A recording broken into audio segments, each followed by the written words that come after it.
envío un mensaje con la grabación y las diapositivas. Bueno, muy buenos días para todos. Muchas gracias por su asistencia a esta primera sesión de la estrategia Aprendiendo con mi tutor del curso Gerencia Financiera, periodo intersemestral 803-2023. Hoy sábado 24 de junio vamos a iniciar entonces esta sesión. Voy a presentarles unas diapositivas. Les pido por favor que me ayuden leyéndolas. Yo leo algunas, ustedes leen otras y resolvemos las dudas que tengan. ¿Ok? ¿Les parece? Sí, me Sí, parece. señor, adelante. Ok, muchas gracias.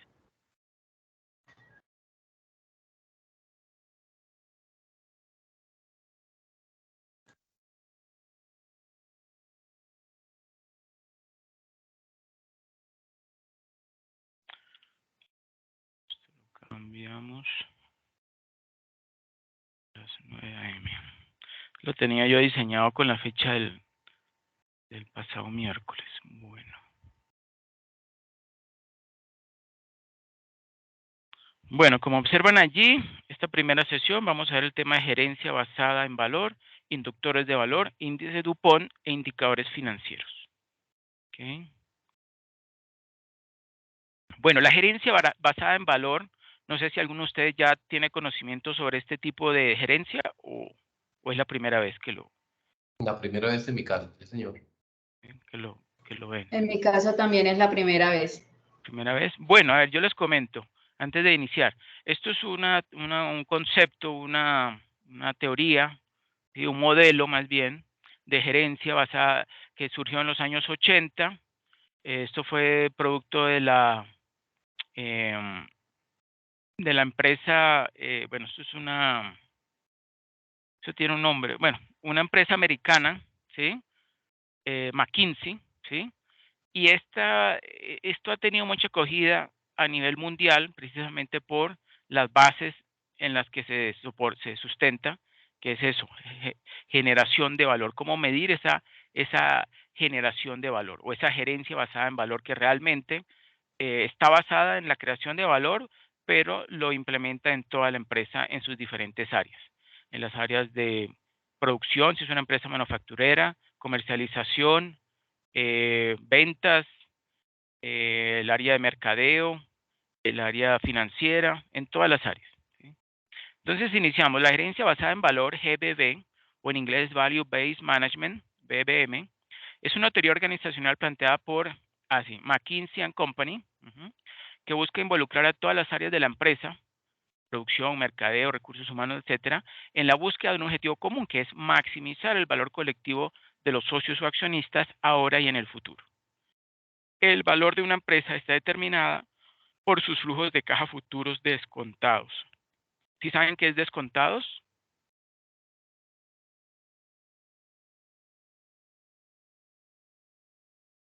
William o Lisette, No, señor. ¿no?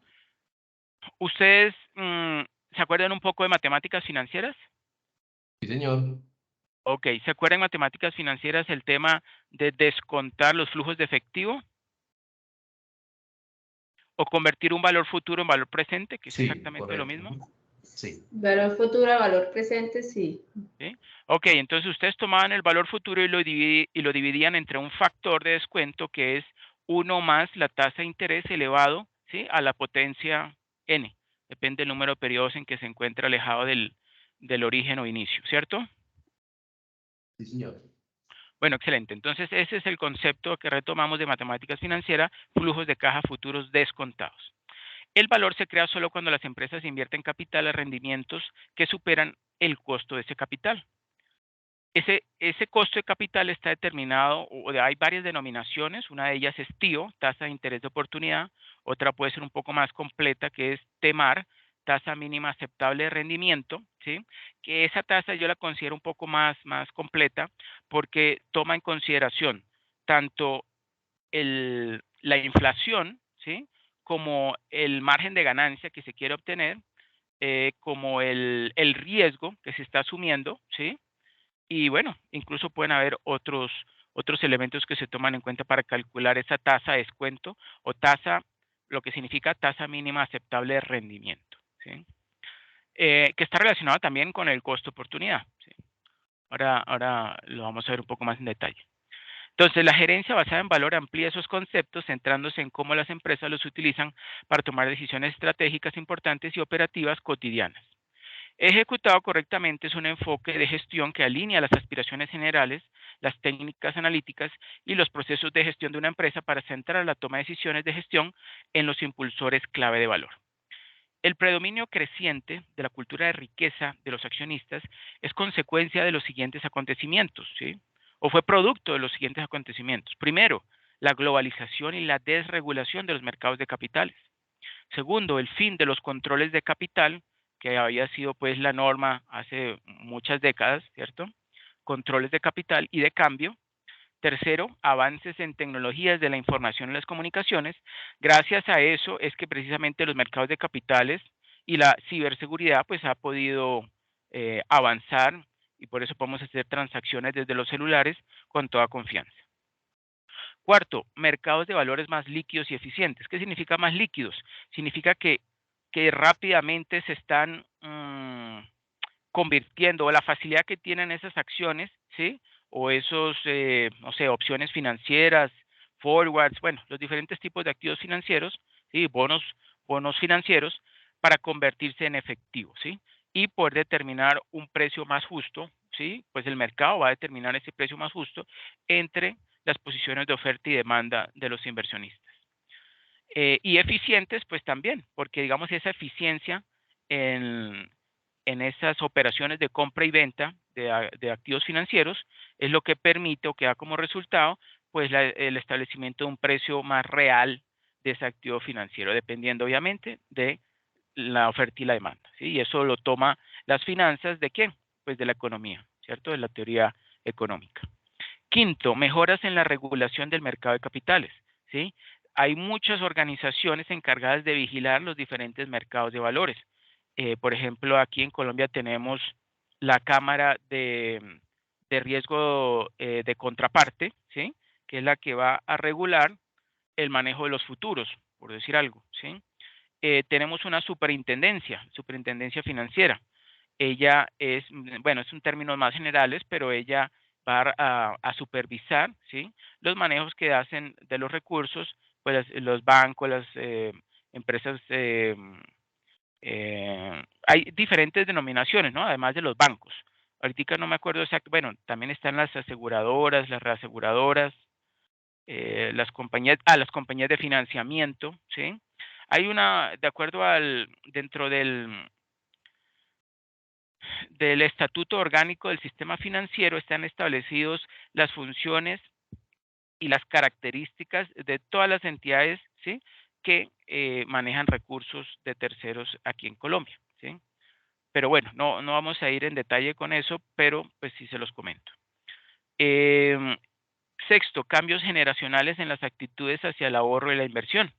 En la medida en que las economías, por ejemplo las de nosotros, que están en vías de desarrollo, se van volviendo más desarrolladas, pues ese incentivo por el ahorro pues va creciendo, ¿sí? ¿Por qué? Pues porque hay más capital que digamos no es necesario para subsistir y que se puede destinar para ahorrar y obviamente más adelante gastar, ¿sí? Y séptimo, la expansión de la inversión institucional, de las instituciones, de las grandes instituciones. Bueno, William, por favor, me ayuda leyendo esta diapositiva. El foco de GB debe estar, debe que el aire, ok, ya. El foco del GBC debe estar en entender el por qué y el cómo cambiar su cultura corporativa. Un gerente basado en valores debe estar interesado tanto en las sutilezas del comportamiento organizacional como en el uso de la valoración como una métrica de desempeño y una herramienta para la toma de decisiones. Cuando la gerencia basada en valor funciona bien, los procesos de gestión de una organización brinda a los tomadores de decisiones la información correcta, los incentivos para tomar decisiones que crean valor en todos los niveles.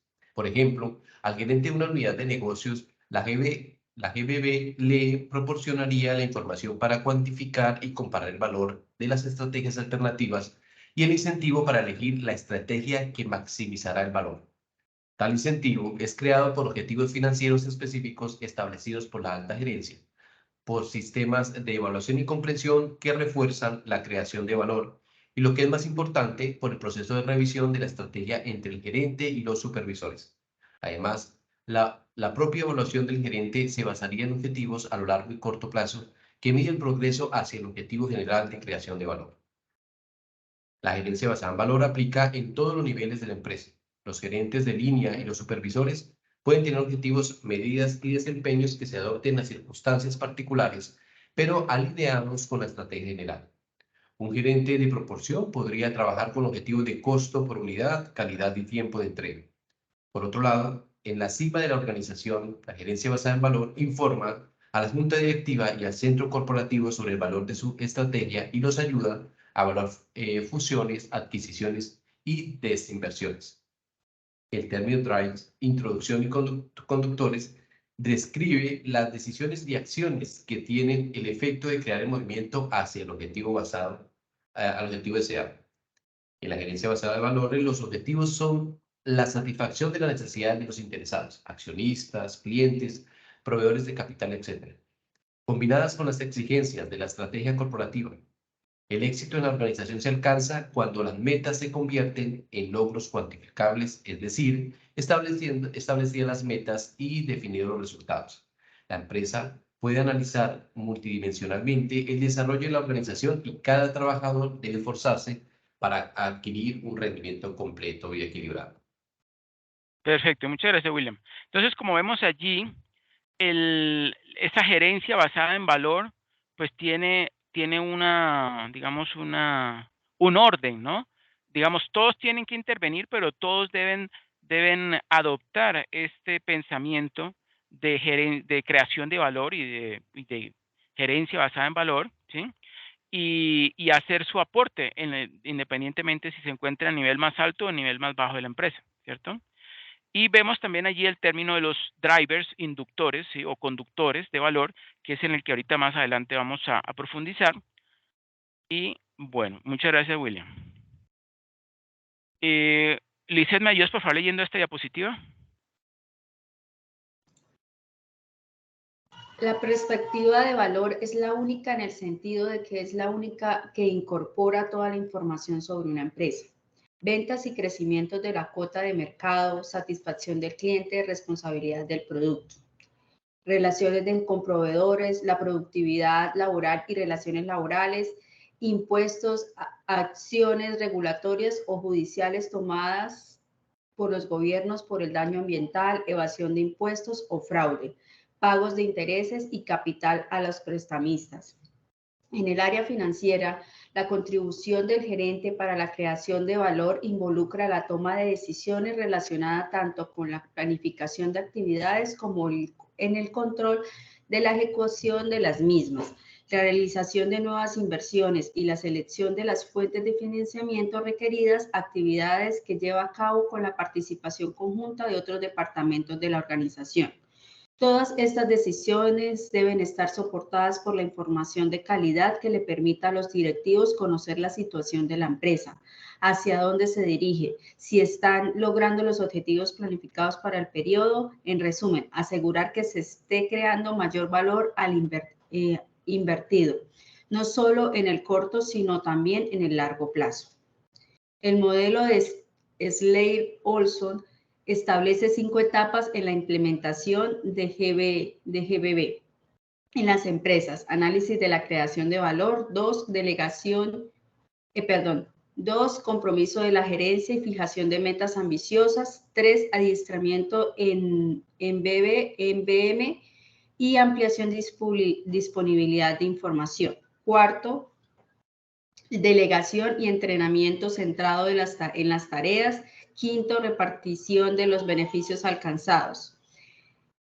La gerencia basada en valor abarca 3 elementos claves. Creación de valor. Consiste en la capacidad de la empresa para tomar decisiones que le permitan alcanzar un valor presente de sus flujos de caja futuros mayor en el requerido para recuperar lo invertido y pagar los costos de su financiamiento. 2. Medición de valor. Aplica la herramienta o indicadores como precio de mercado de las acciones, utilidad neta, ROI, ROE, payout o reparto de dividendos, flujo de caja libre para medir la creación de valor de las empresas. Y 3. Gestión de valor. Bueno, perfecto. Muchas gracias, Lisset. Miren lo siguiente. Yo les pregunto, ¿ustedes tienen alguna especialización? No, señor. Sí, señor, yo tengo especialización en gestión de proyectos. Ah, perfecto. Estoy en proyectos. Y Lisset me dice que no, ¿cierto? No, señor, no tengo especialización. Bueno, William y Lisset, ¿ustedes han medido su nivel de inglés mediante algún examen, algún test? Bueno, yo hice los 4 niveles de inglés en la maestría de Administración de Transportaciones, pero no he realizado un level test normalmente que ofrece la universidad, pero se espera que próximamente sea un requisito para nosotros aquí como funcionarios. Bueno, pero pues, como tal, así un resultado a través de una prueba, no. Ah, bueno, pero digamos, si usted ya aprobó los niveles de inglés del INVIL, usted tiene un buen nivel de inglés, ¿cierto? Relativamente. Relativamente. ¿Y Lisset? Pues, profe, yo en la universidad, cuando estaba haciendo la carrera de profesión, me hicieron el test y cumplí con los rangos básicos de inglés, pero un rango alto de inglés no lo tengo, no lo manejo. Bueno, entonces le voy a pedir el favor, obviamente esto no es una cuestión de un momento a otro, sino con el paso del tiempo, le voy a pedirle sobre todo a Lisset que por favor profundicen un poco más en el inglés. ¿Por qué les hago esta sugerencia? Porque es que en el ámbito financiero muchísimos términos están en inglés y si ustedes tienen el conocimiento del inglés, más fácilmente o se les va a facilitar la adquisición del conocimiento, ¿sí? Por decir algo, ROE. Aquí en español yo escucho a muchos estudiantes diciendo, no, que el ROE, que era lo que hacía, ¿qué es lo que significa eso? Que no me acuerdo. Y resulta que es que si uno se pone a profundizar y simplemente interpreta esas siglas, ROE significa R de return, O de over y E de equity, ¿sí? O sea que en el mismo nombre está su significado, ¿sí? Rendimiento sobre el patrimonio o capital, ¿sí? Y lo mismo payout, ahorita yo lo escuchaba usted diciendo payout, ¿cierto? Eso significa en inglés payout, que significa reparto de dividendos, pago de dividendos. Entonces, les comento que un buen conocimiento del inglés les va a facilitar enormemente el aprendizaje de finanzas, ¿sí? Porque ustedes saben que el área financiera tiene un manejo del inglés pues bastante fuerte, ¿sí? Porque pues son las economías avanzadas y bueno, ustedes saben que a nivel mundial el inglés es pues el idioma del comercio, de los negocios y también de las finanzas. Entonces, pues si lo manejan, pues se les va a facilitar mucho el aprendizaje de todos estos términos y de estos cálculos e indicadores financieros, ¿ok? Y bueno, también como decía William, es un requisito para ustedes el aprobar al menos con un nivel B1 de inglés para poder graduarse como magísteres en gestión financiera. ¿Okay? Bueno, estos 3 elementos clave de la gerencia basada en valor, ¿sí? Yo pues he definido los 2 primeros, el de creación y el de medición de valor. El de gestión de valor no, porque no vamos a profundizar en él, pero sí pues se los anoté allí, como para que ustedes sepan. Y también quería agregar que el modelo de Slater y Olson es uno de los tantos modelos, ¿cierto?, de implementación de la gerencia basada en valor en las empresas. Pero hay muchísimos otros más, ¿sí? Sin embargo, pues nosotros lo tomamos como contexto, ¿sí? De este curso de gerencia financiera, pero nos vamos a enfocar en la parte realmente numérica, ¿sí? Bueno. Bueno, esto es algo, algunos de ustedes seguramente habrán escuchado sobre la responsabilidad social empresarial. ¿Alguno de ustedes no había escuchado antes de él, de este concepto, o sí? Sí, sí, señor. Sí, en mi caso sí, sí. Perfecto. ¿Y Lisset En Viviana? mi caso también, sí, señor. Ok. Bueno, miren, miren, aquí yo antes de que yo voy a leer esta diapositiva, pero la gerencia basada en valor es exactamente el antecesor de la responsabilidad social empresarial, que todavía es el concepto que está en vigencia en estos momentos, ¿ok? Pero es la base, ¿sí? Es la base de esta responsabilidad social empresarial. Entonces, yo leo esta diapositiva, dice lo siguiente.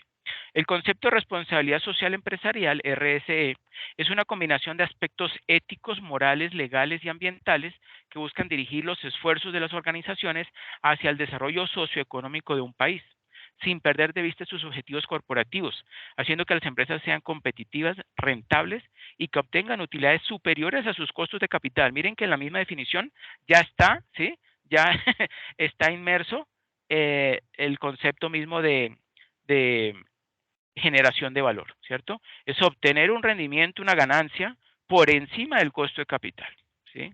¿Por qué lo digo? Porque es que algunas empresas, ¿sí? Sobre todo las pymes que están empezando, ellos consideran que han hecho unas ventas, unas excelentes ventas, pero luego cuando empiezan a determinar eso, que es el costo de capital, se dan cuenta que algunas veces o en algunas ocasiones siempre están obteniendo rendimientos por debajo del costo de capital, ¿sí? El costo de capital es qué es lo que le cuesta a la empresa obtener esos recursos, ¿sí? La forma de financiamiento.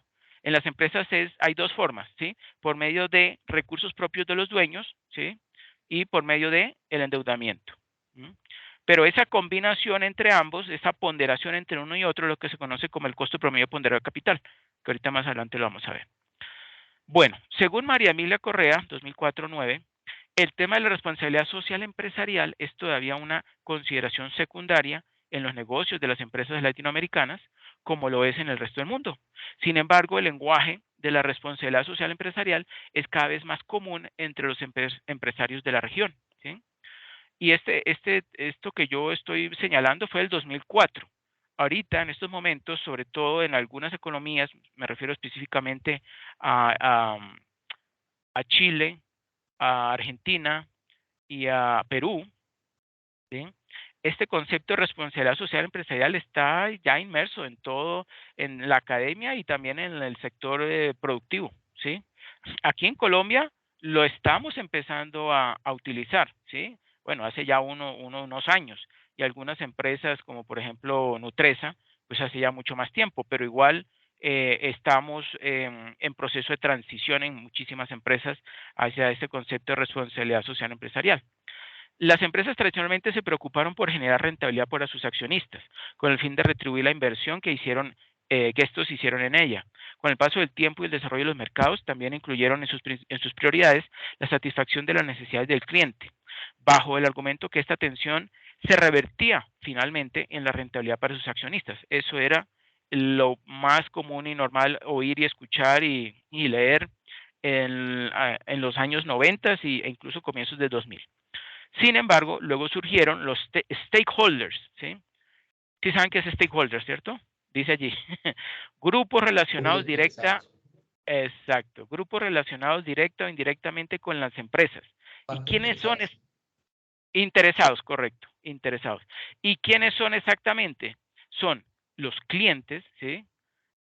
O sea, los que compran los productos de la empresa, los accionistas, los colaboradores, los proveedores, las familias incluso de esos clientes, de esos proveedores, el Estado mismo, la comunidad donde está ubicada esa planta de producción o ese punto de comercialización, ¿sí? E incluso el medio ambiente, ¿sí? Esa región en donde se encuentra ubicada, por ejemplo, una planta de producción, ¿sí?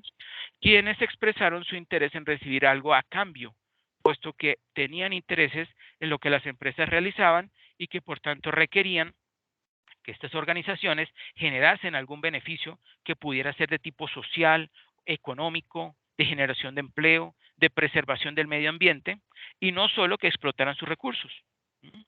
Después, con el proceso de sofisticación de los clientes, sofisticación de los clientes, estos incorporaron en sus decisiones de compra los productos de empresas que eran capaces de generar valor y satisfacer los intereses de todas las partes relacionadas, o sea, de esos stakeholders. con las exigencias que se dan en los mercados para hacer frente a la cada vez más fuerte rivalidad y con la necesidad de ser permanentemente más competitivo, se fortaleció esa estrategia como modelo de gestión que diseñará el futuro o que significará el futuro de la organización y acometerá las acciones necesarias para hacerlo realidad, centrado en la creación de valor mediante la generación de ventajas competitivas.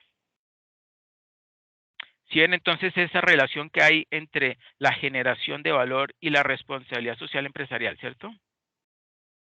Correcto, señor. ¿Ustedes quisieran agregar algo más o algún ejemplo? No, señor. ¿No? Y No, Lizeth, señor. Vivian, ¿no? Bueno, entonces continuamos. ¿Quién me ayuda leyendo? William, por favor, me ayuda leyendo esta diapositiva. Según Antonio Vives, 2007-1, es un hecho ampliamente aceptado que la empresa tiene una responsabilidad que va más allá de producir productos y servicios, crear empleos y pagar impuestos, independientemente del país donde opere, y es la de asumir los efectos de sus actividades, que sus actividades causan sobre la sociedad y tomar las medidas necesarias. Además, dependiendo del contexto en el que opera, puede tener que contribuir al desarrollo de la sociedad, más allá del simple resultado de sus actividades cotidianas. A la creación de valor económico atado a la creación de valor para la sociedad con políticas de RSE se le denomina creación de valor compartido. Este concepto fue explorado por primera vez en el año 2006 por los académicos Michael E. Porter y Martin E. Kramer en su artículo Estrategia y Sociedad, el vínculo entre ventaja y competitividad y responsabilidad social corporativa. Posteriormente, en el año 2011, estos autores realizaron un estudio enfocado especialmente en el concepto titulado La creación de valor compartido, publicado en la revista de Harvard. La responsabilidad social empresarial y el valor compartido han alcanzado un gran nivel de importancia para las empresas, que tienen como objetivo maximizar su desarrollo. Ambos proporcionan diferentes puntos de vista de cómo las empresas pueden optimizar sus resultados. Zapata 2012. Para Díaz, el valor compartido en la responsabilidad social empresarial es una práctica imprescindible en el mundo de los negocios, pues busca lograr el mayor éxito económico con mayor cambio social centrado en un modelo de atención, cuidado y respeto ambiental. El concepto descansa en la premisa de que tanto el progreso económico como el social deben ser abordados usando principios enfocados en valor. Esta idea representa una nueva forma de entender los stakeholders, la productividad y las influencias externas en el éxito corporativo. El estudio de Porter y Kramer concluyen considerando el valor compartido, no solo como una nueva forma de éxito económico, sino como la próxima evolución del capitalismo. Perfecto, muchas gracias. Entonces, miren, aunque nosotros todavía estamos en responsabilidad social empresarial aquí en Colombia, ya en las economías avanzadas, desde el 2011, ¿sí? Están hablando del valor compartido, ¿sí? Ese valor, de hecho, lo están ya implementando. Digamos, la teoría, ok, se inició desde el año 2006, luego en el 2011 lo llevaron a la revista Harvard Business Review, y aquí en Colombia, no digo que no todas, hay algunas empresas que ya están obviamente implementando este concepto, esta teoría del valor compartido, pero falta muchísimo, muchísimo todavía más por implementar la responsabilidad social empresarial y luego sí pasar al valor compartido, ¿sí? ¿Ustedes quisieran agregar algo, algún ejemplo que hayan escuchado, que hayan leído? No, señor. ¿No? Bueno, entonces seguimos. Lizeth, ¿me ayudas por favor leyendo esta diapositiva? Objetivo básico financiero. De acuerdo con la gerencia basada en el valor, el objetivo básico financiero de la empresa es la maximización del patrimonio de los propietarios accionistas, que se produce por el efecto combinado del reparto de utilidades, dividendos y el incremento en el valor del mercado de la empresa, incremento de valor de la acción. La maximización de las utilidades es un objetivo financiero de corto plazo, mientras que la generación futura de flujo de caja capaz de producir rendimientos sobre los activos operativos de la empresa, que se ubiquen por encima del costo de capital o inversión realizada para producirla, si puede ser considerado como un objetivo financiero de largo plazo o estratégico. De acuerdo con García 2003, la secuencia de utilidad de rentabilidad flujo de caja es la que garantiza la permanencia y crecimiento de la empresa y en consecuencia el incremento de su valor.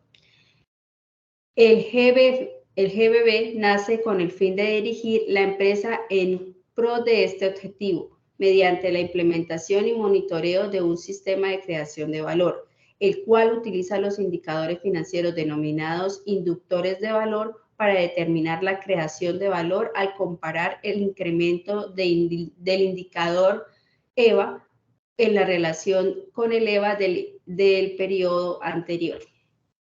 Perfecto, muchas gracias.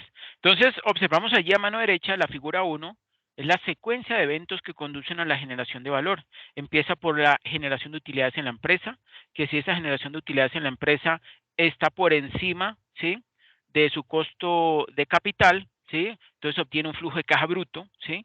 Esa medición de las utilidades se hace a través de la rentabilidad, ¿sí?, del ROE y del ROA. El ROE es una comparación entre esa utilidad neta y el patrimonio, y el ROA es la rentabilidad o la comparación de la utilidad neta respecto a la cantidad de activos que tiene la empresa, ¿sí? Entre más eficiente sea, ¿sí?, la empresa, o digamos, entre más utilidades obtenga la empresa utilizando menos activos, va a obtener un ROA, ¿sí?, pues más bajito, y un ROA un ROA más elevado, qué pena. Si, por ejemplo, vamos a calcular el ROA. El ROA es la utilidad neta, vamos a suponer que es 100 y los activos son 1000, ¿cierto? 100 entre 1000 nos da 10%, ¿cierto?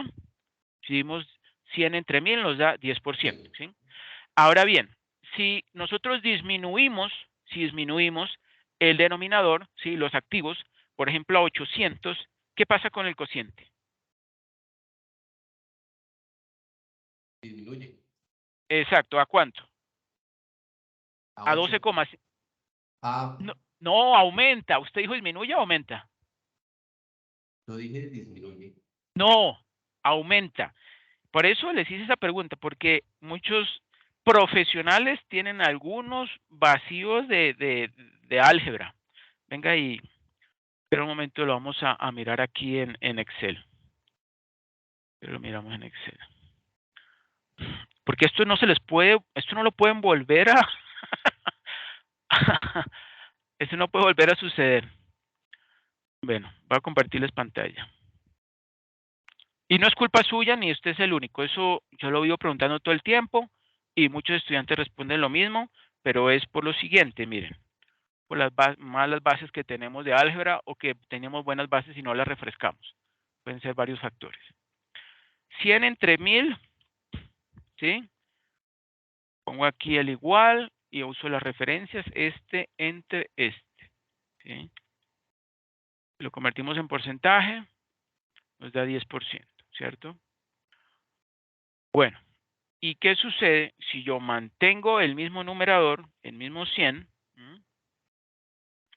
pero reduzco a 800 el denominador?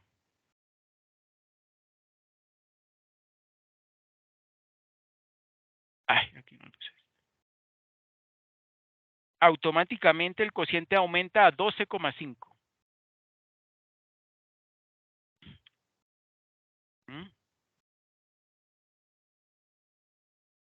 ¿Sí? Entonces, si la empresa se vuelve más, obtiene la misma utilidad neta, esta es la utilidad neta. La empresa obtiene la misma utilidad neta, pero esta vez lo hace, pero en el segundo momento, supongamos, en el segundo momento, lo hace con menos activos, ¿sí? Entonces, ¿qué sucede con este ROA? Pues aumenta, ¿sí?, a 12,5. ¿Ok? ¿Y qué pasa? ROA. ¿Qué pasa si en lugar de disminuir los activos lo aumentamos? 1100, pongamos. Lisette, ¿qué sucede ahí? Ahí disminuye. Exacto. Y algebraicamente, ¿por qué sucede eso? ¿Cómo? A 9%. El Ok. 9%. ¿Por qué? ¿Por qué da eso?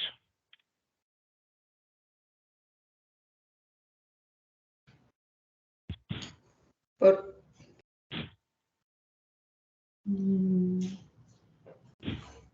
En términos algebraicos.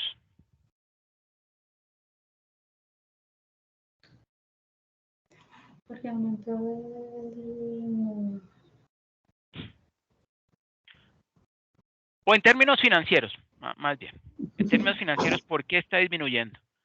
Pasando de 10 a 9,1. Porque necesitó más activos para generar la utilidad.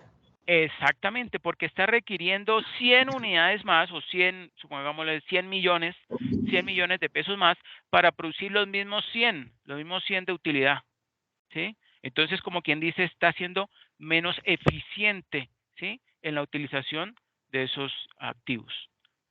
¿Ok? ¿Listo? Bueno, entonces volvamos a la diapositiva. Ok. Bueno, entonces les comentaba, ¿sí? Que estas utilidades con estas medidas a través de indicadores de rentabilidad como el ROA, el ROE, bueno, y hay otros más, ¿sí? Y también medidos a través del flujo de caja, ¿sí? Pero el que a nosotros vamos a concentrar más es en el flujo de caja libre, ¿sí? Van a garantizar que la permanencia y el crecimiento de la empresa, ¿sí? Que va a llevar o que va a traer como resultado la creación de valor, ¿sí? Ese es el modelo que tomamos de Oscar León García, ¿okay? Año 2003. Bueno, ahora vamos a los conceptos clave sobre inductores de valor. ¿Qué son inductores o generadores de valor o en inglés value drivers? Son indicadores, que poseen una relación causa-efecto, ¿sí? En la generación de valor en la empresa y permiten apreciar de manera más adecuada su desarrollo. Algunos de estos generadores de valor son el EBITDA, ¿sí? Que es el Earnings Before Interest, Taxes, Depreciations and Amortizations, EBITDA, ¿sí? La generación bruta de caja. El margen EBITDA es la relación entre la EBITDA y las ventas. ¿Sí? La productividad del capital neto de trabajo operativo, KTNO, ahorita vamos a ver qué es eso, ¿sí? Pero la productividad de ese capital de trabajo neto operativo, la palanca de crecimiento es la relación entre estos dos anteriores, el margen de EBITDA y la productividad del capital de trabajo neto operativo. ¿Sí? La productividad del activo fijo es similar al que vimos ahora, ¿sí? Pero entonces es sobre los activos operativos, ¿no? Bueno, rentabilidad del activo neto, ¿sí? Ese sí es el ROA, y flujo de caja libre, entre otros. Según Oscar León García, 2003, ¿cómo se clasifican los inductores de valor? Se clasifican en macroinductores, como son el ROA y el flujo de caja libre, inductores operativos, como el EBITDA, productividad del activo fijo, palanca de crecimiento, bueno, ya vimos ahí que la relación entre estos dos anteriores indicadores, los inductores financieros, como por ejemplo la administración del riesgo y el escudo fiscal, y los inductores estratégicos, ¿sí? Que son los que se encuentran más abajo. Ahorita vamos a ver una imagen con todos estos indicadores, donde se encuentran la tasa de reinversión, las competencias empresariales y los microinductores. Tercero, ¿qué es capital de trabajo operativo, KTO, o Working Capital, WK en inglés? Es el capital que requiere la empresa para operar, usado para financiar inventarios y cuentas por cobrar, que son las fuentes de entrada de recursos a la empresa, ¿cierto? Para poder operar. La inversión incremental de capital de trabajo debe ser financiada con flujo de caja de la empresa y ese flujo de caja es el EBITDA. Un capital de trabajo operativo bajo significa que para operar requiere menos capital, por lo cual es eficiente. Cuarto, ¿qué es capital de trabajo operativo neto? ¿Sí? Neto o Net Working Capital, NWK. Es un indicador financiero que sirve para determinar la porción del flujo de caja del que la empresa se apropia, ¿sí? Para reponer el capital de trabajo. Y se calcula así. El anterior capital de trabajo operativo, es decir, inventarios, las cuentas, los valores de las cuentas de inventarios y cuentas por cobrar, menos el valor de las cuentas por pagar a proveedores, ¿sí? ¿Y por qué yo hago este cálculo? ¿Qué me va a determinar este cálculo? Me va a determinar lo siguiente. Si la empresa requiere capital, ¿sí? para poder operar, para poder cumplir con su operación diaria. Recuerden que las empresas diariamente están recibiendo recursos producto de las ventas que dieron a crédito, ¿sí? Mm, bueno, o inversiones, si es que tienen inversiones, y también están sacando dinero para pagar, por ejemplo, los recibos, la nómina, los seguros, etcétera, etcétera. Resulta que los proveedores, suponiendo que somos una empresa comercializadora, una gran superficie, ¿sí? Los proveedores le dan crédito, ¿sí? A nosotros los clientes, siendo yo, por ejemplo, no sé, al costo, ¿sí?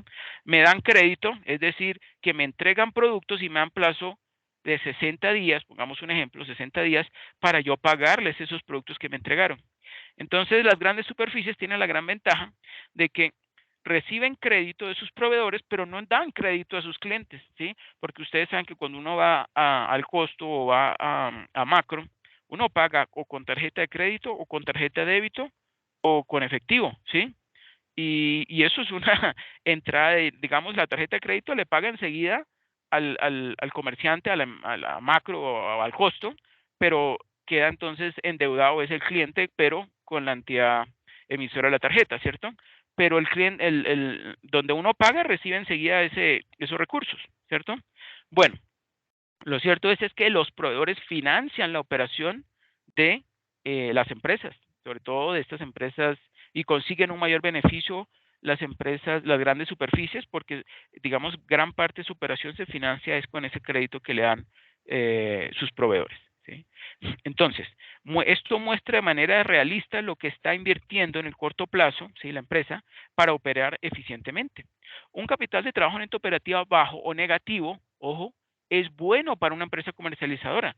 Y si da negativo significa que la empresa no necesita pedir recursos a terceros para poder financiar su operación, sino que por el contrario está utilizando o está aprovechando, ¿sí? Ese crédito que le dan sus proveedores. ¿Sí está eso claro? Sí, señor. Sí, Oh, señor. ok, excelente. William, por favor, me ayuda leyendo esta diapositiva. ¿Qué es productividad del capital de trabajo neto operativo? Es un generador operativo que muestra el aprovechamiento de la inversión realizada en capital de trabajo neto con relación a las ventas alcanzadas. Su fórmula de cálculo es capital de trabajo neto sobre las ventas. A mayores ventas, dada una inversión en capital de trabajo neto, mejor será la productividad que proporciona este rubro. ¿Qué es el EBITDA? Es un generador operativo que representa la utilidad resultante de restar a las ventas o ingresos operacionales el valor de los costos y gastos operativos que realmente implican un desembolso de efectivo. Muestra la producción bruta de caja, es decir, las utilidades en efectivo que permiten cubrir el pago de impuestos, inversiones en capital de trabajo, reposición de activos fijos, pago del servicio de la deuda, inversiones estratégicas y reparto de utilidades. 7. ¿Qué es el margen EBITDA? Son los centavos que por cada peso de ingreso se convierten en caja, con el propósito de atender el pago de impuestos, apoyar la inversión, cubrir el pago de servicios de la deuda y repartir beneficios. Muestra la capacidad para generar efectivo y lo ideal es lograr un alto margen, es decir, considerando únicamente su actividad productiva. Su fórmula de cálculo es EBITDA sobre ventas. 8. ¿Qué es un flujo de caja libre? Es una herramienta financiera que representa una medida de rentabilidad que excluye los gastos no monetarios del estado de resultados e incluye el gasto en equipos y activos o CAPEX, así como también los cambios o variaciones en NOF o capital de trabajo neto. Perfecto, muchas gracias. NOF, para que ustedes pues lo vayan manejando, significa necesidades operativas de fondos. Es lo mismo, es el mismo resultado que nos da el capital de trabajo neto operativo, ¿sí? Son, como su nombre lo dice, son esos recursos que requiere la empresa en capital de trabajo para poder operar, ¿sí? También se le conoce como necesidades de capital de trabajo, ¿sí? O sea que necesidades operativas de fondos o necesidades de capital de trabajo o capital de trabajo neto operativo es exactamente lo mismo, ¿ok? Bueno. Lizeth, ¿me ayudas por favor leyendo esta diapositiva? ¿Por qué EBITDA y margen de EBITDA son generadores de valor operativo? Porque en la medida en que la empresa libere más efectivo por cada peso de ventas, se tendrá mayor liquidez y mejores posibilidades. Y desde el punto de vista financiero, los compromisos se cumplen con efectivo y no con utilidades. ¿Qué es utilidad operativa después de impuestos o utilidad antes de intereses después de impuestos?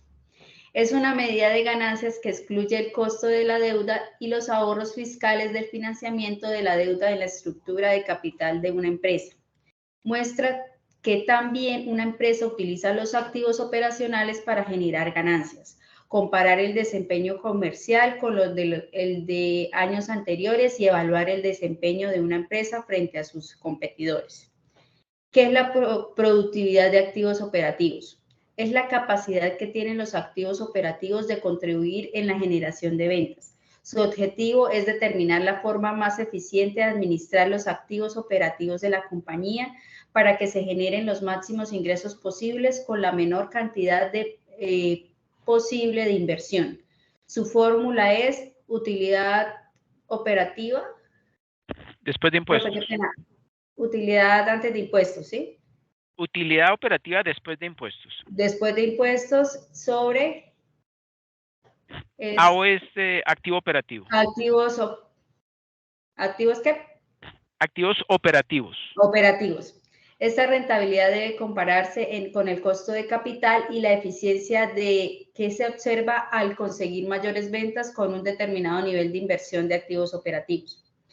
¿Cómo se puede aumentar el valor de una empresa? Por medio de incremento de flujo de caja libre y del aumento de rentabilidad del activo. Perfecto, muchas gracias. Entonces vemos allí dos nuevos indicadores, ¿sí? Que son el WODI, ¿sí? Utilidad operativa de impuestos, utilidad operativa después de impuestos, ¿sí? O en inglés Net Operating Profits After Taxes, no PAT, ¿sí? O utilidad antes de intereses después de impuestos, UAID, ¿sí? Y como dice allí, ¿qué me va a mostrar? Pues eso, es la utilidad que realmente está obteniendo la empresa después de pagar los impuestos, ¿sí? El PAO, ¿sí? Productividad de los activos operativos, pues me muestra o me señala la relación que hay entre esa utilidad operativa y los activos operativos con los que cuenta la empresa. Resulta que los activos, ¿sí? Hay dos clases, pues es una clasificación dependiendo de la utilización de esos activos. Unos son activos operativos, ¿sí? Que son los que precisamente necesita la empresa para poder llevar a cabo su actividad, su razón social, ¿sí? Son los activos operativos, ¿sí? Que ahorita vamos a ver en la fórmula de cálculo del EVA a que nos referimos. Ahí están metidos las cuentas por cobrar, las inversiones temporales, que manejamos ese término anteriormente en lo que son inversiones en CDTs o en acciones o en activos financieros, ¿sí? De corto plazo. Inversiones de corto plazo, lo llamamos ahorita, inversiones de corto plazo, ¿sí? Así como también los terrenos, o sea, los activos fijos, terrenos, propiedades que tiene la empresa y el efectivo. Bueno, ahorita tomamos en el cálculo de EVA, vamos a ver exactamente cuáles son esos activos operativos, y otros son los activos que no son operativos, digamos, son necesarios para que la empresa pueda funcionar, ¿sí? Pero no son realmente operativos, son como complementos, pero no son requeridos para la operación de la empresa, ¿ok? Ese sería como otro tipo de clasificación dentro de los activos. Bueno, ahora vamos a la siguiente diapositiva. Bueno, aquí está esta es un esquema de las relaciones entre los inductores de valor. Vemos que en la base, aquí abajo, se encuentran los inductores estratégicos, donde se encuentran los microinductores, ¿sí? Que llevan o que se relacionan con las competencias empresariales, ¿sí? La tasa de reinversión, ¿sí? La tasa de reinversión de esos recursos base, ¿sí? Luego más arriba encontramos los inductores operativos y financieros, los rojos son los operativos y el azul es específicamente el costo de capital, que está determinado por la administración del riesgo y el escudo fiscal, ¿sí? O mejor dicho, esto está relacionado, estos tres, el costo de capital con la administración del riesgo y el escudo fiscal. Y entre los inductores operativos encontramos la productividad del activo operativo, la productividad del capital de trabajo y el margen EBITDA, ¿sí? Y vemos también que la productividad del capital de trabajo y el margen EBITDA pues llevan, ¿sí? O permiten calcular la palanca de crecimiento, ¿sí? Que es la palanca de crecimiento me va a indicar es la posibilidad o la facilidad que tiene la empresa de crecer, ¿sí? Sin entrar en problemas. ¿Sí? Y todo esto, la productividad del activo operativo, la palanca de crecimiento, ¿sí? Llevan o permiten calcular la rentabilidad del activo, el ROA, y el flujo de caja libre, ¿sí? Y ambos, rentabilidad del activo, ROA, y flujo de caja libre, ¿sí? Junto con o tomando en consideración el costo de capital, pues van a influir sobre el EVA, ¿sí? El incremento del EVA. El incremento del EVA es un crecimiento en la rentabilidad y el incremento en el MBA es un aumento en la prima del negocio. ¿Ustedes se acuerdan qué es el MBA, Market Value Added, o valor agregado de mercado? No, señor. ¿No? Bueno, miren lo siguiente. Las empresas, vamos a suponer que es una empresa grande, ¿sí? Al estilo, pongamos a Nutresa, ¿sí? Nutresa emitió acciones, creo que fue por allá como en 1900, ¿qué fue? Bueno, bueno, ustedes saben que Nutresa fue la agrupación de varias empresas del sector antioqueño de alimentos, ¿sí? Que era Nacional de Chocolates, se unió con las empresas de como era Rica, que producían jamones, ¿sí? Bueno, Respin, Noel, todas esas empresas se unieron, ¿sí? Conformaron Nutresa, Grupo Nutresa, y ellos cuando emitieron por primera vez acciones, ¿sí? Ese valor al que lo emitieron se llama el valor intrínseco, ¿sí? El valor intrínseco, que es el cálculo que le dan a ellos el valor de cada acción, que se calculó o que se tomó en consideración el valor del patrimonio, ¿sí? El patrimonio o capital social de la empresa entre la cantidad de acciones que pusieron en circulación. Pongamos un ejemplo sencillo. 10.000 millones de pesos dividido entre 1 millón de acciones significa que cada acción tiene un valor de 10.000 pesos, ¿cierto? Entonces, ese es el valor intrínseco de la acción, pero resulta que cuando lo colocaron dentro del mercado, los inversionistas dijeron, no, pero esa acción realmente no vale 10.000 porque la empresa va a generar más utilidades en el futuro. Bueno, analizaron todo lo que es el mercado de la empresa, la experiencia que había tenido los dueños de las empresas y que se unieron en un solo grupo, y ellos consideran que la acción realmente vale 13.000. ¿Cómo se obtuvo ese valor de 13.000? Pues porque aumentó, ¿sí? La proporción de demanda de acciones por encima de la de oferta de acciones. Entonces eso hizo que el precio de la acción aumentara, y esa diferencia entre 13.000 y 10.000, ¿sí? Que son 3.000 por cada acción, multiplicado, ¿sí? Por la cantidad de acciones en circulación, supongamos, por ejemplo, que son 1 millón, significa que esa diferencia de 3.000 millones, ¿sí? Es el aumento de la prima del negocio, es el MBA, Market Value Added. Y si esto va sucediendo en forma continua y constante, pues ambos indicadores nos van a permitir pues visualizar esta generación de valor económico. ¿Ok? ¿Sí está claro? Sí, señor. Ok. Sí. Listo. William, por favor, me ayuda leyendo esta diapositiva de inductores estratégicos. Inductores estratégicos. Los inductores estratégicos se relacionan con las competencias esenciales o competencias empresariales que la empresa posee. Dichas competencias representan el conjunto de atributos como motivaciones, actitudes, valores, conocimientos y habilidades que se manifiestan en comportamientos que son definibles, observables, medibles y que están vinculados con un desempeño superior frente a su competencia. Es decir, le permite realizar una tarea o actividad mejor que los demás para explotar y aplicar a clientes, mercados y productos relevantes. El resultado es un producto o servicio valioso, raro y difícil de copiar. Los microconductores son el reflejo de la forma como la empresa explota las competencias empresariales para enfrentar las condiciones del mercado. Su comportamiento afecta los inductores operativos y financieros. Se relacionan con los denominados indicadores de desempeño o indicadores de gestión. Por ejemplo, en los mercados de grandes superficies, un indicador clave relacionado con la creación de valor es el de ventas efectivas por metro cuadrado. Si uno se pregunta, ¿por qué hay cadenas de almacenes que muestran un mayor indicador de este tipo que otras? Sencillamente por su habilidad para explotar o apalancar sus competencias. La selección de los microinductores que luego se utilizarán en el proceso de evaluación de desempeño debe tener en cuenta las actividades de la cadena de valor de la empresa que más drásticamente impactan su valor. Perfecto, muchas gracias, William. Miren lo siguiente, a ver, yo les pregunto, y sobre todo a William, que tiene mayor conocimiento de inglés. KPI, ¿qué significa? Que eso se vive utilizando en el área administrativa.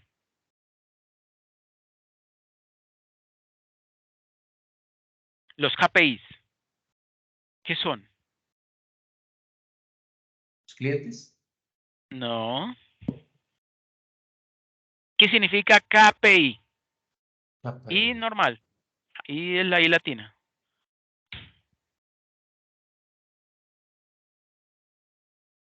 ¿No? Ese es un término que usamos aquí en español, pero realmente es del inglés. Significa Key Performance Indicators, ¿sí? O sea, indicadores claves de desempeño, ¿sí? Y yo les pongo un ejemplo. En un call center, porque es más fácil entender ese ejemplo, en un call center los indicadores de desempeño son ¿qué? El tiempo de atención de la gente con los usuarios, ¿sí? El tiempo que demoró la llamada, o sea, lo que se llama el tiempo en operación, ¿sí? En atención al cliente, ¿sí? El tiempo que, por ejemplo, si es para resolver algún problema, entonces el tiempo que demoró y la cantidad de acciones, la cantidad de llamadas que tuvo que realizar para poder solucionar ese problema, todos esos son los indicadores del desempeño de este agente de call center, ¿cierto? Y estos son la base, ¿sí? Por eso lo vemos aquí en la imagen anterior, son la base, ¿sí? Miren, las competencias empresariales son la base de toda esta generación de valor, porque es que por medio de esos indicadores es que nosotros podemos, o las empresas pueden conocer si realmente la operación que están realizando es realmente, digamos, eficiente, y ustedes saben que todo lo que se puede medir se puede mejorar.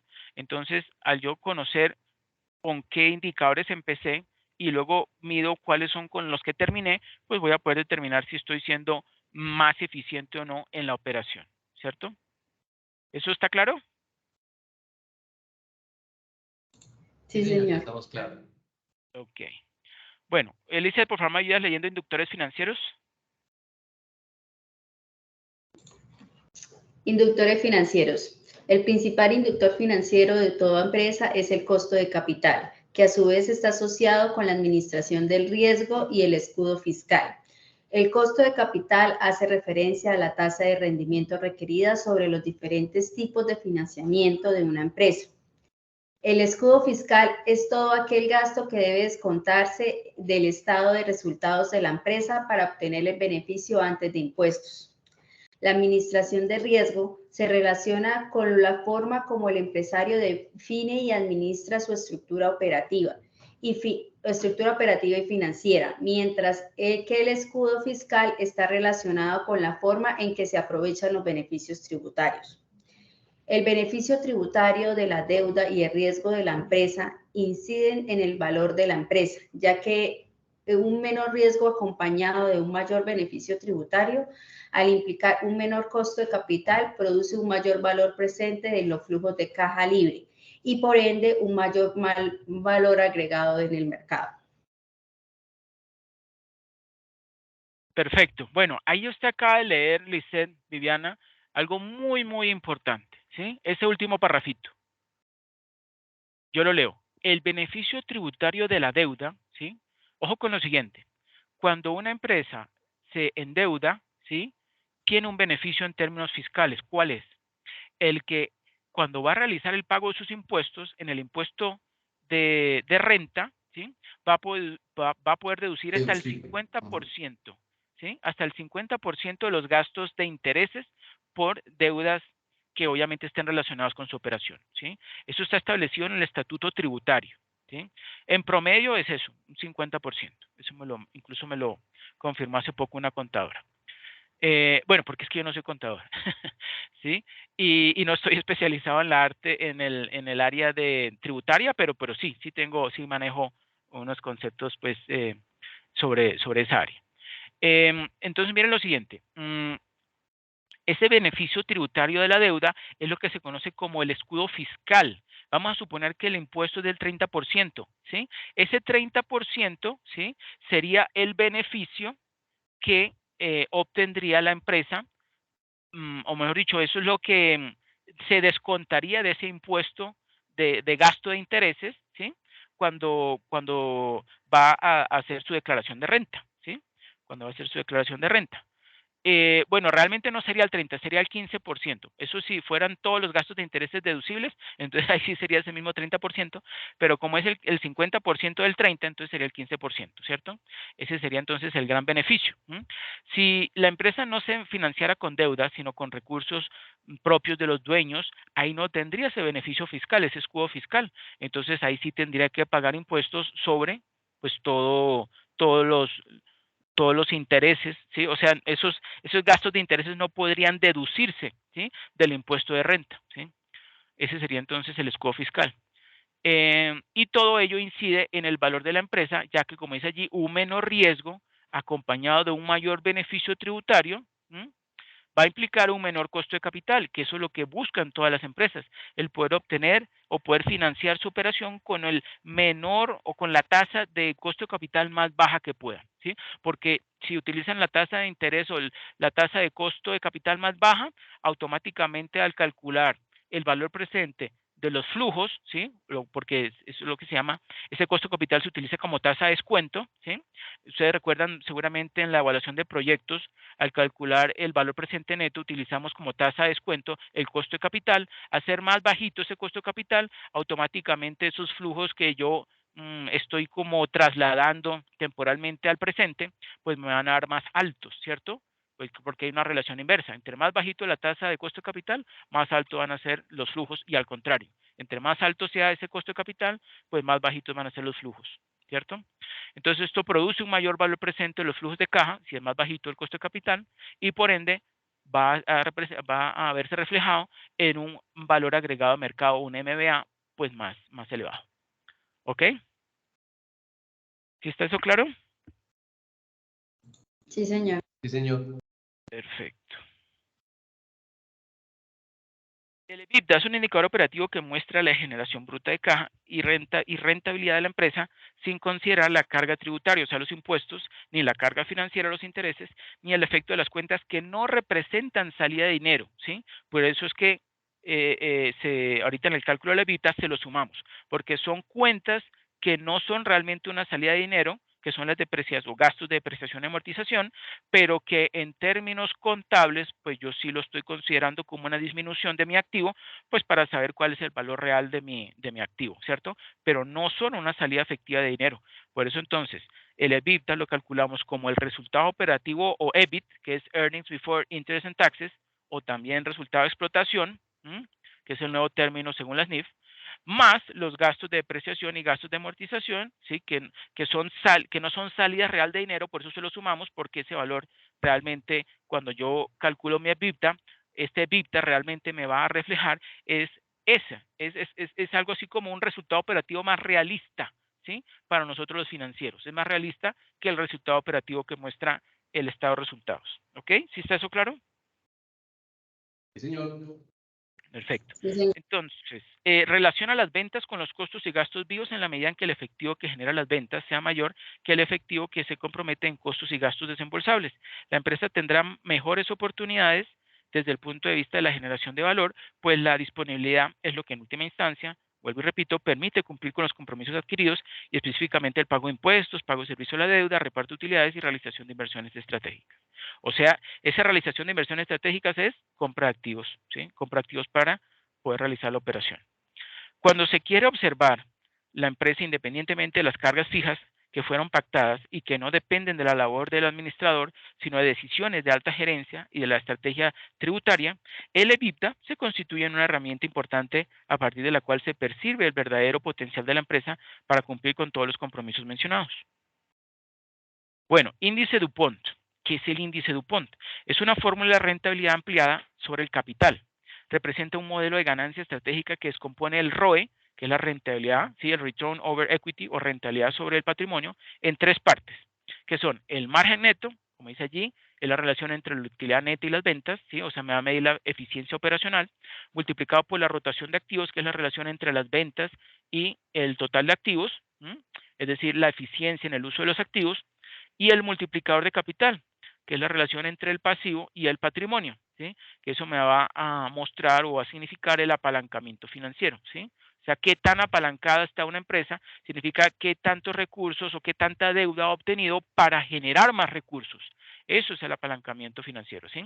Es la deuda, pero destinado a aumentar el valor de la empresa, ¿sí? Si yo simplemente aumento mi deuda para pagar intereses, eso ya no es un apalancamiento financiero, ¿ok? Bueno, el ID, el índice DuPont, evalúa estos tres componentes del ROE para determinar cuáles de estos factores o actividades financieras están contribuyendo más a los cambios en el ROE. Por eso es que cuando yo les pido que analicen el índice DuPont, no me miren simplemente el resultado final, sino que analicen en forma independiente el margen neto, la rotación de activos y el multiplicador de capital. Ahora vamos a definir cada uno. ¿Qué es margen neto o net margin? Es un indicador que permite conocer el porcentaje de utilidad que se obtiene de las ventas después de descontar todos los costos y gastos en los que incurre un negocio. En otras palabras, muestra el porcentaje de las ventas que queda como utilidad. Se calcula como resultado neto, ¿sí? O utilidad neta sobre ventas. Para determinar si una empresa cuenta con un margen neto malo, aceptable o excelente, pues se debe usar dos puntos de referencia. El primero es el comportamiento histórico, ¿sí? Se ha venido aumentando o disminuyendo ese margen. Y el segundo es el promedio de empresas similares. ¿Cómo me comparo yo con mi competidor más cercano? ¿Sí? ¿Estoy obteniendo el mismo margen que mi competidor o estoy obteniendo más o estoy obteniendo menos? Para eso es que se utilizan mucho estos análisis comparativos, tanto de estados financieros como de indicadores financieros. Es deseable estar en línea o superior al sector y que su comportamiento sea estable y creciente. Eso es eh, lo ideal, ¿cierto? Un aumento del endeudamiento o de la tasa de interés de la deuda sin que esos recursos se usen en proyectos productivos podrían disminuir la utilidad neta y dar señales de dificultad financiera. ¿Ok? Entonces ya vemos margen neto, relación entre utilidad neta y ventas. Entre más alto sea mi utilidad neta, manteniendo estable o constante las ventas, pues mayor será mi margen y mucho mejor para la empresa. ¿Qué es rotación de activos? Se refiere al volumen de ventas logrado con base en la inversión hecha en activos. Indica qué tan productivos son los activos para generar ventas, es decir, cuánto se está generando de ventas por cada peso que se tiene invertido en activos. Mide el volumen de operaciones. Cuanto mayores sean los ingresos por ventas con una misma inversión en activos, pues mayor será la utilización de los mismos. Una rotación creciente en el transcurso del tiempo es un indicador de la eficiencia de las operaciones. Es decir, que si la empresa va aumentando esa rotación de activos, pues significa que está cada vez operando mejor, está siendo más eficiente. Y por último, el multiplicador de capital o Equity Multiplier, EM, es el apalancamiento financiero de la empresa. Dice el número de veces que se ha multiplicado el capital invertido en relación con los activos disponibles para operar.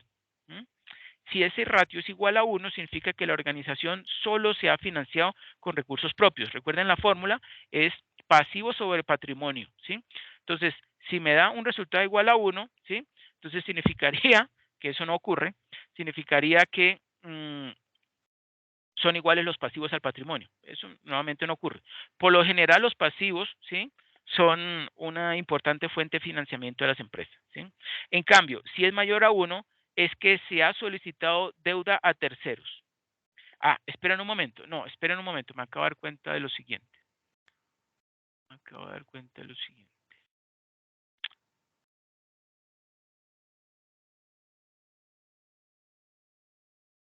Esto no es pasivo, esto es activos. Es activos sobre patrimonio. Qué pena.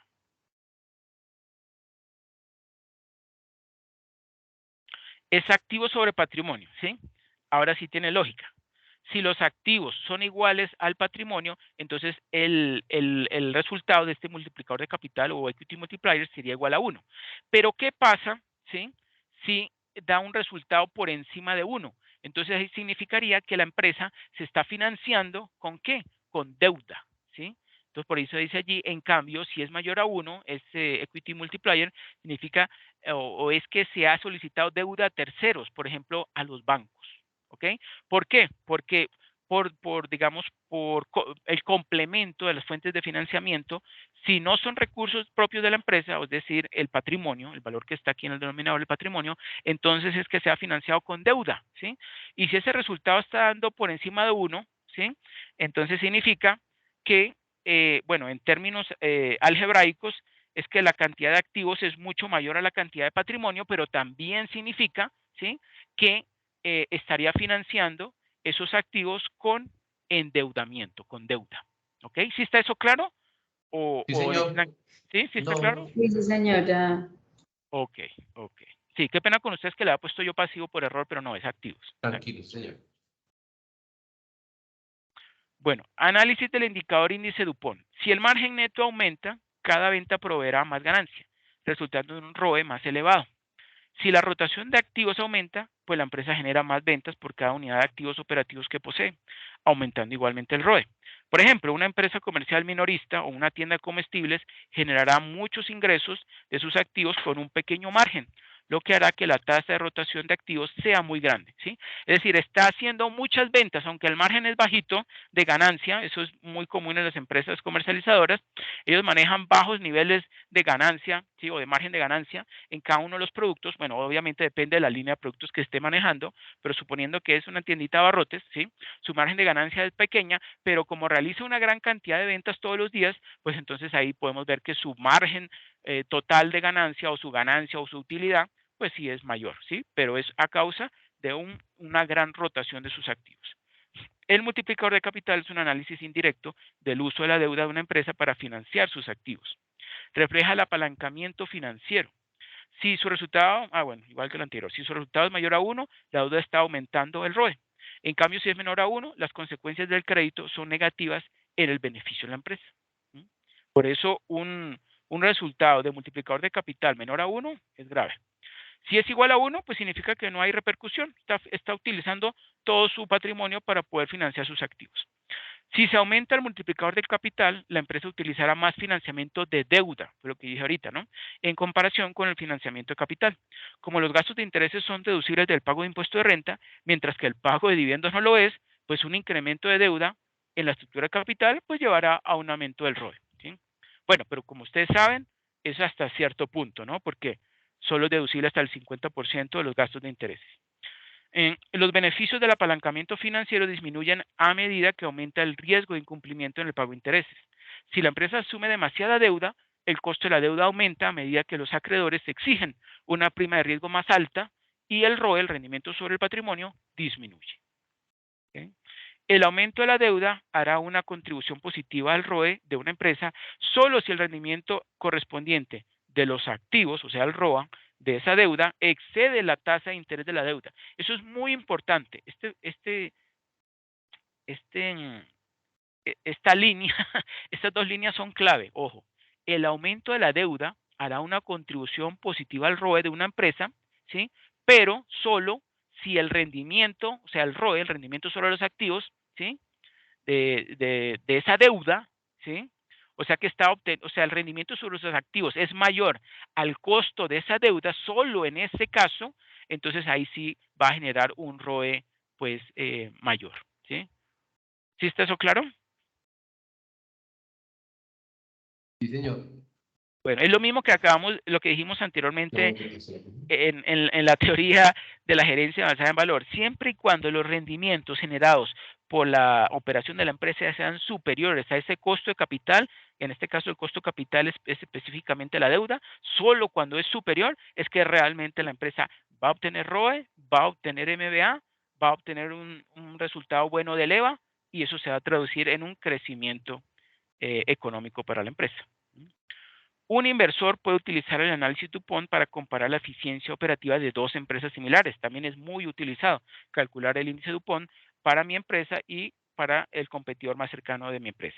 Los gerentes pueden usar el análisis de DuPont para identificar fortalezas o debilidades en esos tres indicadores que constituyen o que hacen parte del DuPont, que ya dijimos que es el margen neto, rentabilidad sobre los activos y multiplicador de capital, ¿cierto? ¿Para qué? Para identificar cuáles son las fortalezas o debilidades en esos tres campos, ¿sí? Que deben pues abordarse. Bueno, vemos otro ejemplo, el ROA. Recuerde que ROA es utilidad neta sobre activos, ¿cierto? Y eso es igual al producto, ¿sí? De dos indicadores. Margen neto por rotación de activos operativos. ¿Sí? Puesto que margen neto es igual a utilidad neta sobre ventas, ¿sí? Ese ventas yo lo he tachado porque lo vamos a, o se va a ir, en álgebra, se va a ir con la parte de rotación de activos operativos, que es ventas sobre activos operativos, ¿sí? Entonces, este que está en el denominador, en el margen neto, se cancela con el ventas que está en el numerador y me quedaría entonces utilidad neta sobre activos operativos, ¿cierto? Entonces, de esta manera, el análisis DuPont se divide en dos componentes. El primer referente es sobre eficiencia operativa, o sea, el ROA, ¿sí? Que muestra qué tan productivos son los procesos de la empresa, y el segundo es el referido al apalancamiento financiero, o sea, el multiplicador de capital. Por tanto, índice DuPont también lo podemos calcular como ROA por apalancamiento financiero, ¿sí? Lo podríamos calcular. Bueno.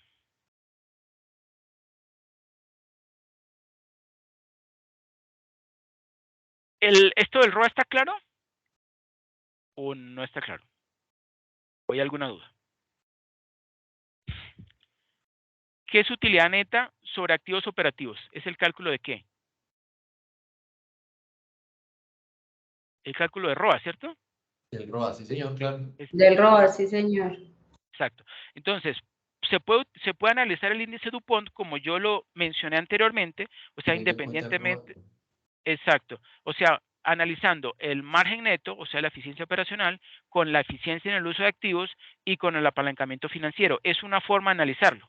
Y otra forma de analizarlo es como ROA por apalancamiento financiero, ¿sí? Cualquiera de los dos es válido, pero yo la verdad preferiría analizar en forma independiente. Eficiencia operacional, eficiencia en uso de activos y apalancamiento financiero, ¿sí? Pero bueno, también se los menciono porque en algunos textos prefieren es ROA por apalancamiento financiero. Bueno, aquí tenemos esa tabla a la derecha que nos muestra estados financieros, bueno, y el cálculo del ROE para dos empresas, Pinturas Super y Pinturas Magicolor, ¿sí?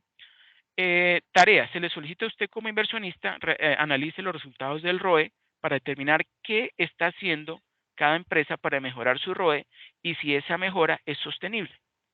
Miren entonces que el margen neto lo tenemos ya calculado, 10% para el año 1 en Pintura Super, 12% para el año 2 en tiendas o empresa Pintura Super, y para Pinturas Magicolor se ha mantenido en el 12% en ambos años, ¿sí?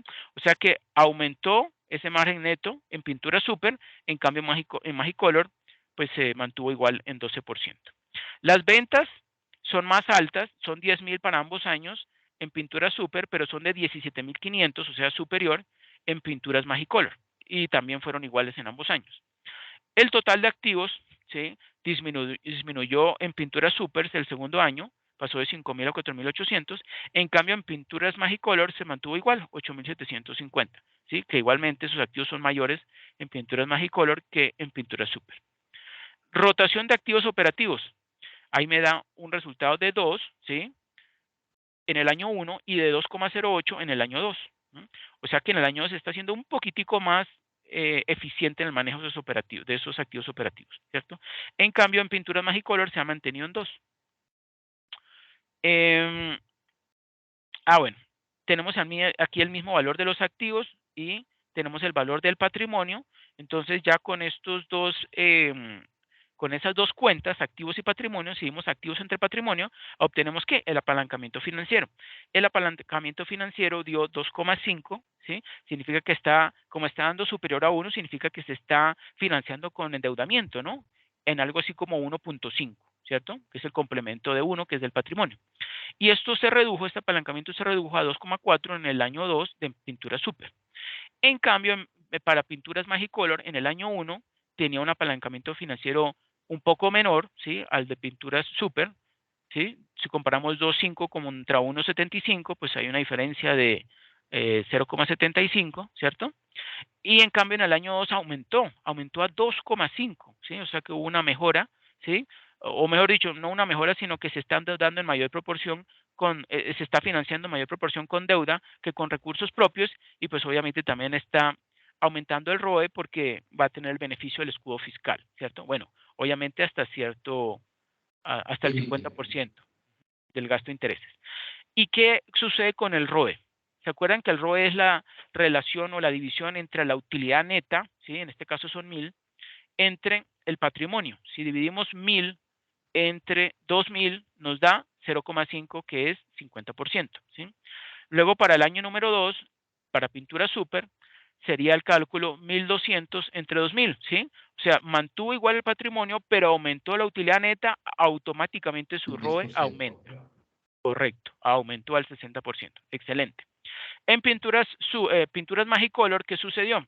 Si calculamos o dividimos 2100 entre 5000, ¿sí? Nos da 42%. O sea que está menor el ROE en el año 1 de pinturas Magicolor que en el año 1 de pintura super.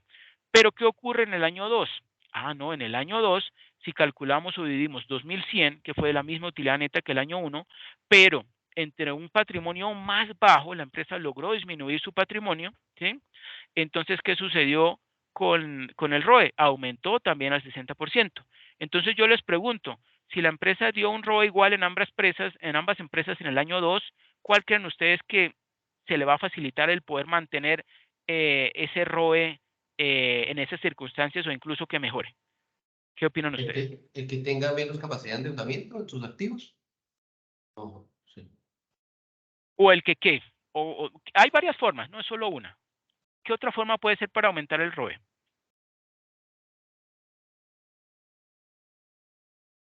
Miren la utilidad neta. Yo Mayor les aumento en la pregunto, utilidad neta, sí. ¿ah? ¿Cómo? Mayor aumento en la utilidad neta. Exacto, a eso iba yo, aumentar la utilidad neta. ¿Y cuáles son las tres formas eh, que hay para poder aumentar la utilidad en una empresa comercializadora? Para aumentar sus ingresos operacionales.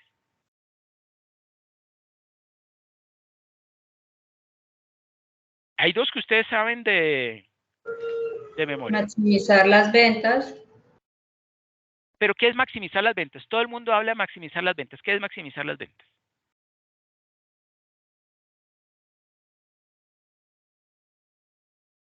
Lice Viviana. Esto, Si pues, tenía unas ventas de 2100, Magicolor tiene ventas de 2100 en el año 1 y 2. ¿Cómo hace para aumentar entonces esa utilidad neta en el año 3? Perdón, la utilidad neta fue de 2100 en el año 1 y el año 2. ¿Cómo hace para aumentar la utilidad neta en el año 3? ¿Qué puede hacer en términos de ventas y de costos? Hay tres formas.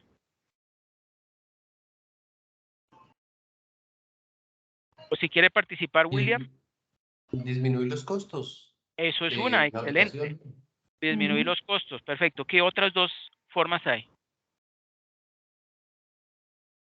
disminuir los costos. Disminuir el valor a referencia de los competitivos o No, O hacer estrategias de ventas para eso, aumentarlo.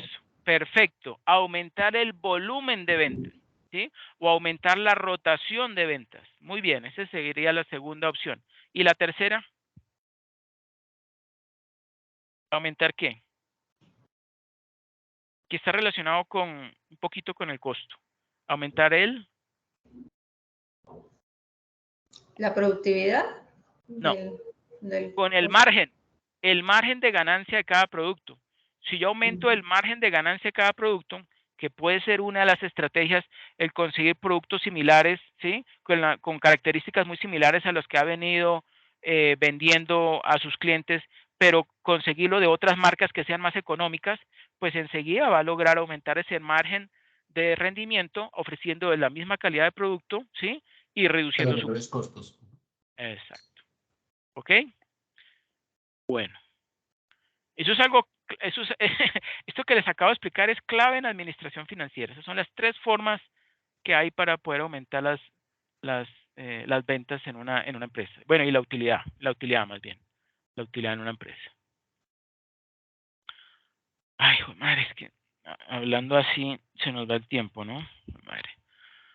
Bueno, el ROA, eso ya lo vi. Tutor, escúcheme, pero la verdad es que no sé si nos falta aún mucho porque tengo un evento a las 11 de la mañana con los Sí, sí, estudiantes, entonces, voy a ir un excusas poco más ustedes si me rápido. pueden retirar. Ok, Sí, gracias, tranquilo, voy a ir gracias. más rápido.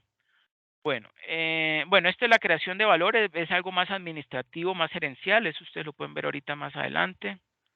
Yo igual estas diapositivas se las voy a compartir. Mm, bueno, este es el multiplicador. Ah, no, esto sí es clave para ustedes, porque ustedes tienen que hacer ese cálculo, ¿sí? Valor empresarial o enterprise value. El valor empresarial EV mide el valor total de una empresa, a menudo utilizado como una alternativa más completa a la capitalización del mercado de valores. El EV, el enterprise value, incluye en su cálculo la capitalización de mercado de una empresa, pero también la deuda a corto y largo plazo y cualquier efectivo equivalente a efectivo en el balance de la empresa. Entonces, la fórmula de cálculo del enterprise value va a ser MC, que es market capitalization, miren, market capitalization, ¿sí? O capitalización de mercado, que es igual al precio actual de una acción multiplicado por la cantidad de acciones ordinarias, ¿sí?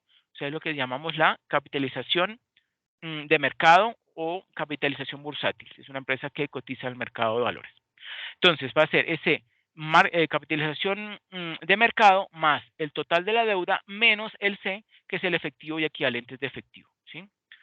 Porque acuérdense que la actividad paso 2, ustedes tienen que comparar o tienen que seleccionar una empresa, ¿sí? Que lo pueden hacer, yo ahorita les comparto un video, lo pueden descargar de sus estados financieros o del enlace de Legis, ¿sí? Legis Comex, o directamente de la superintendencia de super sociedades, superintendencia de sociedades, ¿sí?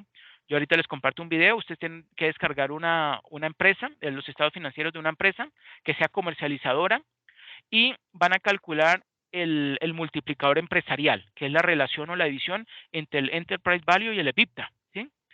El EBITDA, bueno, ya sabemos qué es el EBITDA, lo hemos manejado ya en estas diapositivas, ya saben ustedes qué es el EBITDA. Entonces, ese multiplicador que ustedes van a calcular se utiliza como herramienta de valoración para comparar el valor de una empresa y su deuda con las ganancias en efectivo de la empresa, menos sus gastos no monetarios. Como resultado, es ideal para analistas e inversores que buscan comparar empresas dentro de la misma industria. Muestra el multiplicador del valor de la compañía sobre los recursos que genera una empresa con independencia de su estructura financiera, pero se excluyen los intereses y los impuestos, su tasa impositiva y su política de amortizaciones, permitiendo determinar si la empresa incorpora mayor o menor valor que el directamente relacionado con los recursos generados y por tanto si la gestión de la empresa es superior o inferior a los resultados obtenidos. Ese es el objetivo de poder determinar ese multiplicador empresarial. Entonces ustedes van a calcular el de la empresa que seleccionen contra quién, contra el de la empresa tiendas súper fácil, que es la empresa del caso de estudio. Ustedes ya vieron allí en el entorno de aprendizaje ese caso de estudio o no? Yo ya puedo hacer como una ojeada del caso más o menos. Ok, ¿y William? No, señora, aún no. Bueno, entonces le pido De por hecho, favor a estamos en William, una semana. ¿No? ok, que mire entonces en el entorno de aprendizaje, ahí está un PDF que se llama caso de estudio, y ahí están los estados financieros de la empresa Tienda Superfácil. Hay también un contexto de lo que está haciendo y de lo que piensa hacer la empresa. Toca leerlo, que sepan ustedes, es una empresa comercializadora. Entonces, por eso yo creo que ustedes descarguen los estados financieros de una empresa comercializadora, que es una pyme, ¿sí? Y en lo posible que obtengan un resultado multiplicador múltiplo empresarial similar, o sea, ese resultado, supongamos que dio 5 en la empresa que ustedes calcularon y supongamos que en la empresa Tienda Súper Fácil dio 4, ¿sí? Algo así es aceptable, ¿sí?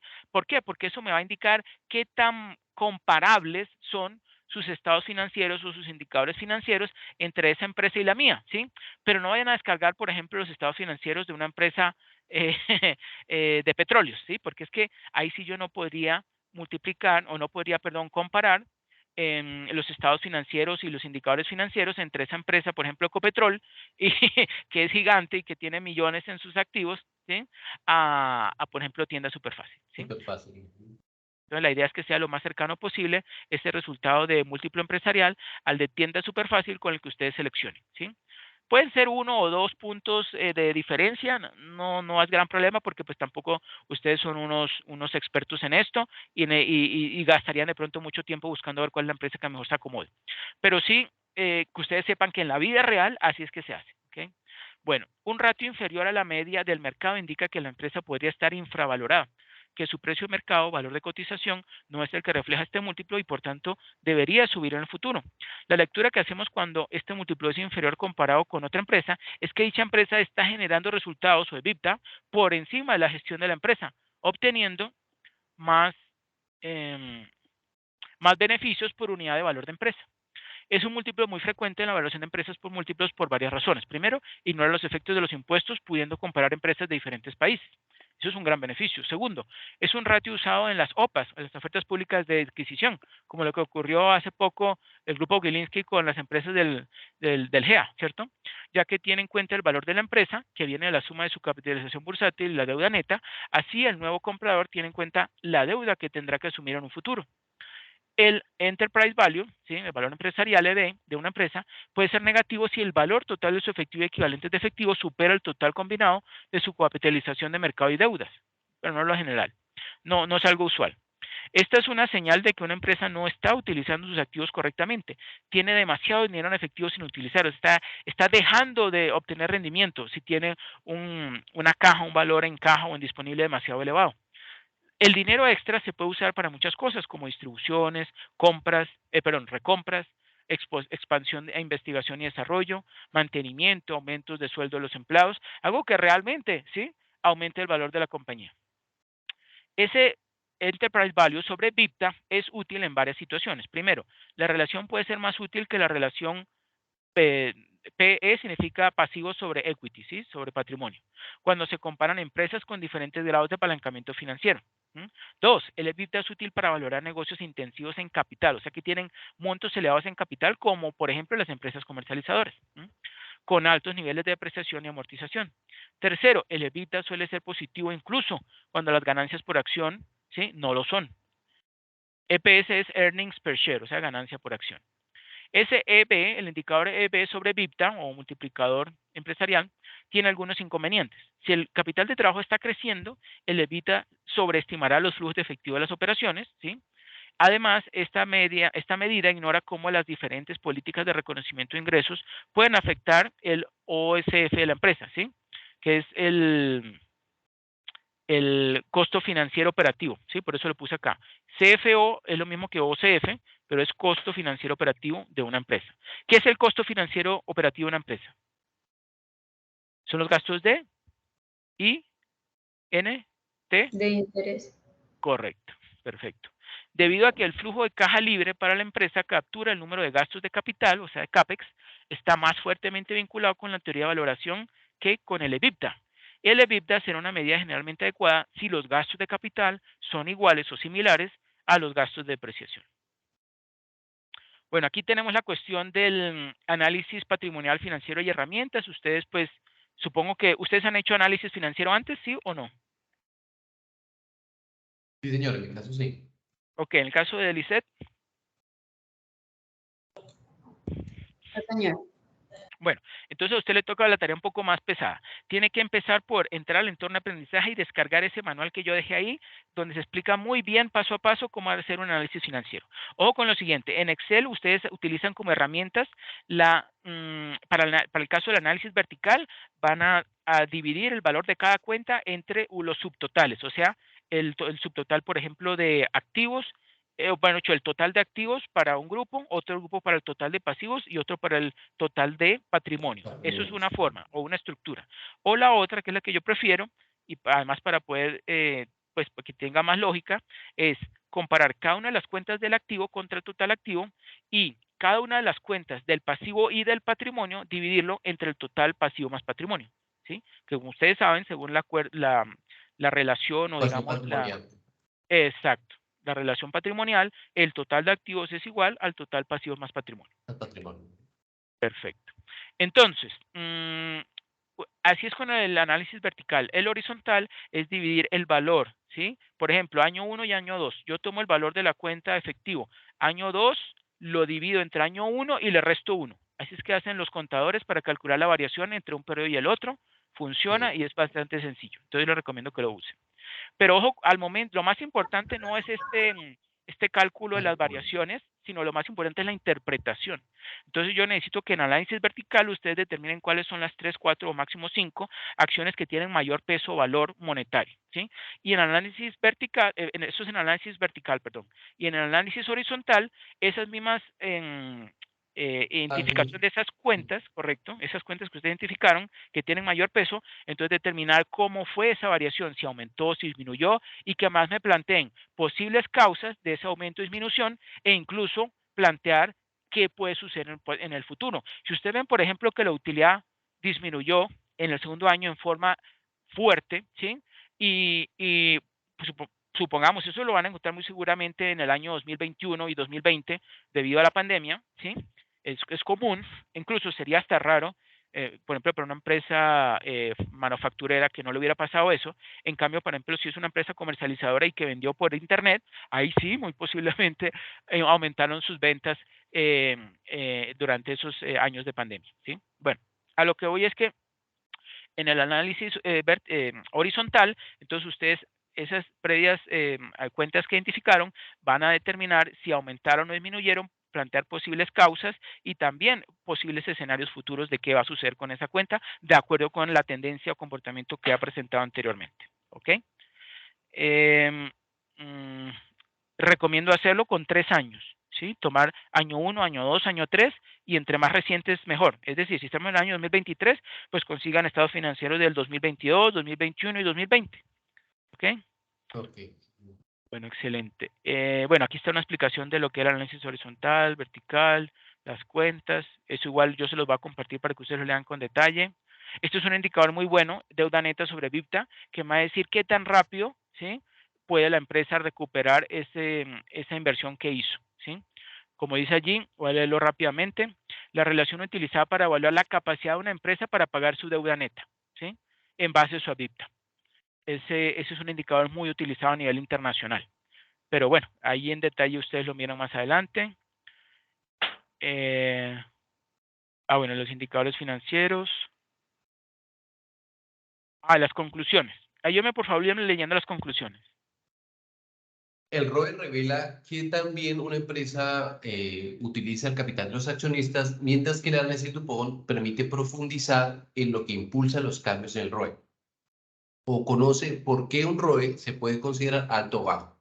En resumen, un análisis Dupont ayuda a deducir si la rentabilidad, uso de activos o deuda está impulsado en el ROE. 2. El análisis Dupont de una empresa refleja la evolución del negocio en el tiempo, considerando los datos históricos y permite simular su repercusión de determinadas acciones en distintos escenarios. 3.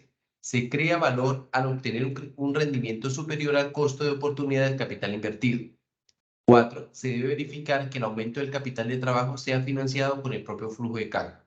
5. La productividad de capital neto de trabajo operativo establece que el nivel de eficiencia de la gerencia en la administración del capital de trabajo neto operativo y la creación del valor agregado para los propietarios.